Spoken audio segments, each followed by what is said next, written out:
Creamer Media's Polity, I'm Tabi Shomulikai. Joining me today is Professor Raymond Suttner, here to unpack part two of National Dialogue Services. So, when you interrogate the notion of a common vision, is it not necessary to keep on referring to the practices as with the dismissal of 250,000 community workers, the starvation of so-called zamazamas, and etc.? So, do we not need to build or rebuild a sense of caring and humanism? Yes, that is one of the things that I've been thinking about trying to write about, in the sense that, first of all, you can have a vision, but how is the vision populated? How is it implemented? What will it mean? Now, what I think has happened in South Africa is not that caring has disappeared. You see a lot of examples of beautiful humanistic concerns for little children, old people, and so forth. So this country has not lost that completely.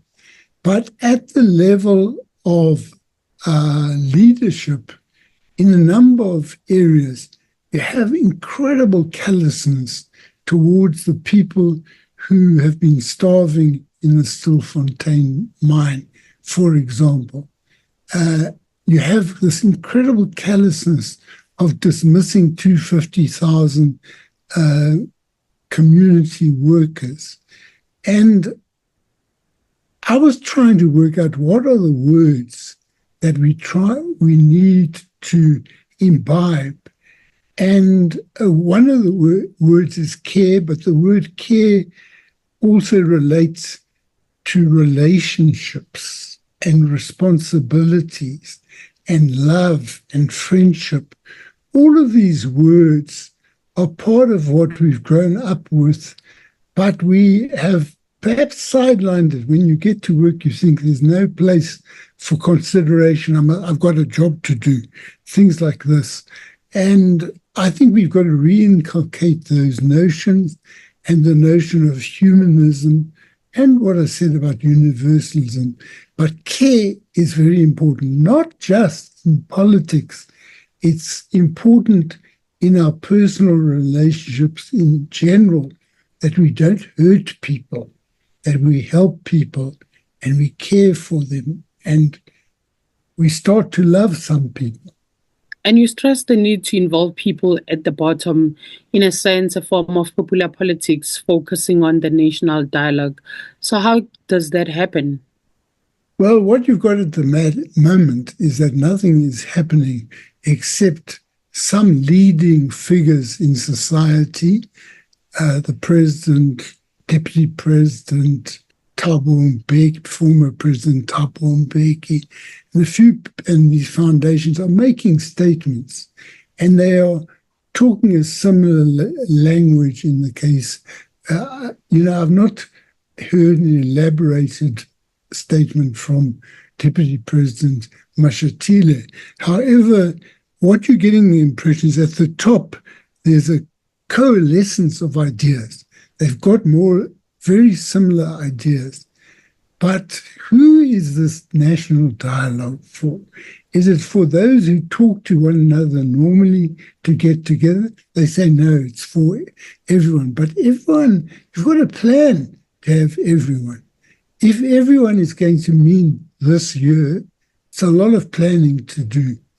If it is going to be truly national, then you've got to prepare. You have to have organized venues. You have to plan to reach people.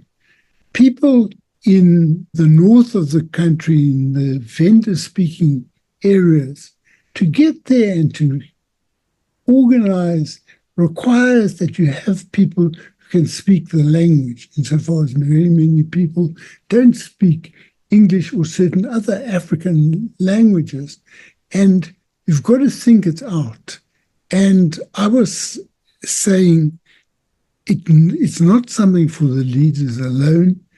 For it to really work, you need popular involvement.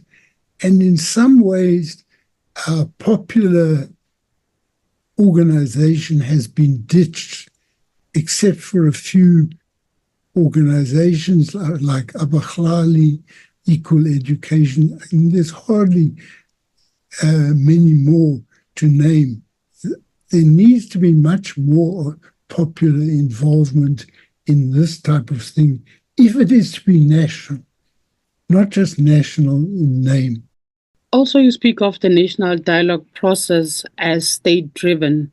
So what should be done to alter that, and if it is a valid observation and that being state-driven is wrong? You see, it clearly is state-driven at the moment. People from foundations have said something. Someone wrote something someone, Matabula, wrote something in the Sunday Times. I've been writing, but the real people who are driving it, who will allocate a budget, all of this, are the state. And I'm not sure that they're united on it, but I'm also sure that the state is not the same as the people of South Africa.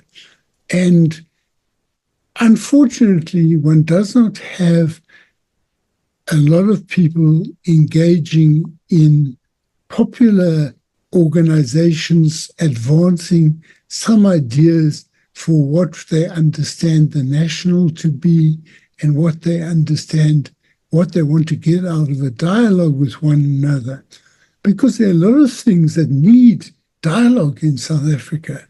The crime question, the extent of violence, the spread of drugs, the lack of safety at schools, all of these things.